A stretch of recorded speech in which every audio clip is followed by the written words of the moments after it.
Ito po, alas 10:30 na po. Nag-start po kami manood ng TV ay alas 8 ng umaga. Ngayon po ay 10:30 na. Bali po, 2 oras kalahati na po kami nanonood.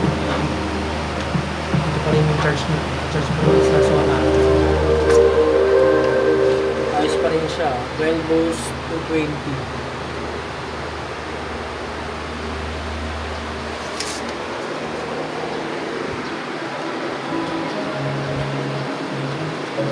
Tapos pa rin po yung TV natin. 2 oras kalahati na po siyang bukas. Gumagana, solar lang po ang ginagamit ko at battery. Kaya napakalaking tipid po ngayon ang nangyayari sa amin. Kahit po paano, malaking tulong na rin to.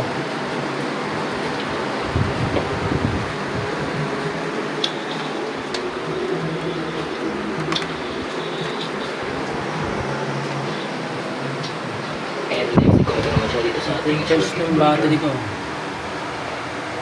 12.24. Yung charge po kasi sa solar kaya ganun. Kaya kahit pa paano po may backup tayo sa taas battery sa solar. Dito sa circuit breaker, dapat talaga lahat ng wire o lahat ng metal dito is nakadikit dito sa ating circuit.